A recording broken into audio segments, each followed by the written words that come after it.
ഞാനിന്ന് ചെമ്മീൻ അച്ചാറാണ് ഉണ്ടാക്കുന്നത്. അതിന് വേണ്ടി ഇൻഗ്രീഡിയൻസ് എന്തൊക്കെയാണെന്ന് നോക്കാം. 1/4 കിലോ ചെമ്മീൻ, 1 ഇഞ്ച് നീളത്തിലുള്ള ഇഞ്ചി ഒരു ചെറുതായിട്ടൊന്ന് ഗ്രേറ്റ് ചെയ്ത് വെച്ചിട്ടുണ്ട്. വെളുത്തുള്ളി ഒരു 35 അല്ലിയോളം എടുത്തിട്ടുണ്ട്. അത് ഓരോരുത്തർ ഇഷ്ടത്തിനനുസരിച്ച് കൂട്ടേ കുറയ്ക്കേ ചെയ്യാം. പിന്നെ കായപ്പൊടി 1/4 ടീസ്പൂൺ, ഉലുവപ്പൊടി 1/4 ടീസ്പൂൺ, മുളക് പൊടി 1.5 ടേബിൾ സ്പൂൺ, എണ്ണ 1/4 കപ്പ്, നല്ലെണ്ണയാണ്, വിനാഗിരി 1/4 കപ്പ്, പച്ചമുളക് ഒരു 3 എണ്ണം ചെറുതായി ഒന്ന് കട്ട് ചെയ്ത് വെച്ചിട്ടുണ്ട്. വെളുത്തുള്ളി ഇഞ്ചിയൊക്കെ പച്ചമുളകൊക്കെ ഓരോരുത്തർ ഇഷ്ടത്തിനനുസരിച്ച് ആഡ് ചെയ്ത് കൊടുക്കാം. പിന്നെ കടുക്, ഇത് എണ്ണയിൽ പൊട്ടിക്കാൻ വേണ്ടിയിട്ടാണ്. കടുക് 1 ടീസ്പൂൺ, ഉലുവ 1/2 ടീസ്പൂൺ, കുറച്ച് വേപ്പില. പിന്നെ ആദ്യം നമുക്ക് ചെമ്മീനിൽ ഒരു 1/4 ടീസ്പൂൺ മഞ്ഞൾപ്പൊടി, 1/2 ടീസ്പൂൺ മുളക് പൊടി, ആവശ്യത്തിനോട് ഉപ്പ് ചേർത്തൊന്ന് നന്നായി ഒന്ന് മിക്സ് ചെയ്തെടുക്കാം. ചെമ്മീൻ ആദ്യം ഒന്ന് നമ്മൾ ഫ്രൈ ചെയ്തെടുക്കാൻ വേണ്ടിയിട്ടാണ്. ഇത് 1/2 hour ഒന്ന് വെച്ചാൽ നല്ലതാണ്, അല്ലെങ്കിൽ അപ്പം തന്നെ ഫ്രൈ ചെയ്തെടുക്കാം. നമുക്ക് പാൻ അടുപ്പിൽ വെച്ചിട്ട് അതിലേക്ക് കുറച്ച് എണ്ണയിൽ നിന്ന് കുറച്ച് ഞാൻ അതിൽ ഒഴിച്ചൊന്ന് ചെമ്മീൻ ഫ്രൈ ചെയ്യാൻ വേണ്ടിയിട്ട് കുറച്ച് എണ്ണ ഒഴിക്കുന്നുണ്ട്. ഒരു പകുതി എണ്ണ ഞാൻ അതിലേക്ക് ഒഴിച്ചു കൊടുത്തു. എണ്ണ ചൂടായിട്ട് നമുക്കതിലേക്ക് ചെമ്മീനിട്ടൊന്ന് ഫ്രൈ ചെയ്തെടുക്കാം. കുറച്ചൊന്ന് ഫ്രൈ ആക്കി എടുക്കണം. അല്ലെന്നുണ്ടെങ്കിൽ ചെമ്മീൻ അധികം ഫ്രൈ ആയില്ലെങ്കിൽ പെട്ടെന്ന് അച്ചാർ നാശമായി പോവും.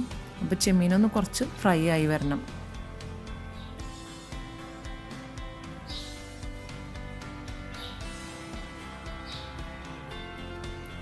നമുക്ക് ഒരു സൈഡായിട്ടുണ്ട്, നമുക്കത് തിരിച്ചിട്ട് കൊടുക്കാം.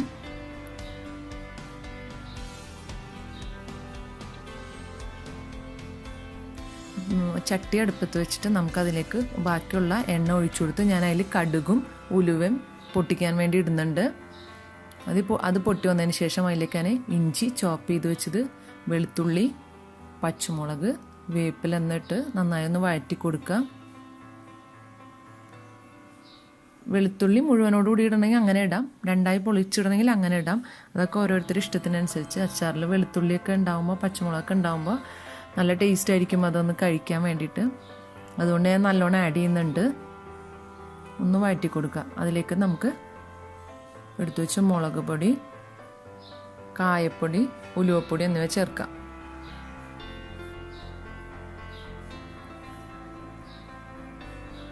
ഇതിൻ്റെ ഒരു റോ സ്മെല്ല് പോകുന്നവരെ നന്നായി ഒന്ന് ഇളക്കി മിക്സ് ചെയ്തെടുക്കാം. തീ എപ്പോഴും കുറച്ച് വെച്ചിട്ട് വേണം നമ്മൾ ഈ മസാല ചേർക്കാൻ വേണ്ടിയിട്ട്. നന്നായി ഒന്ന് ഇളക്കി മിക്സ് ചെയ്തെടുക്കാം. ഇതിലേക്ക് എടുത്തു വെച്ച വിനാഗിരി ഒഴിച്ചു കൊടുക്കാം. നന്നായി ഒന്ന് മിക്സ് ചെയ്ത് തിളച്ചതിന് ശേഷം നമുക്ക് അതിലേക്ക് ചെമ്മീൻ ചേർത്ത് കൊടുക്കാം. നന്നായി മിക്സ് ആയിട്ടുണ്ട്. ഇതിലേക്ക് നമുക്ക് ചെമ്മീൻ ചേർക്കാം.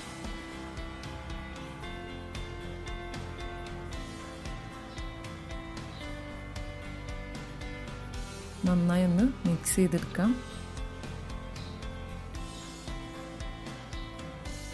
നമ്മുടെ ചെമ്മീൻ അച്ചാർ റെഡി ആയിട്ടുണ്ട്. നമുക്ക് സെർവ് ചെയ്യാം.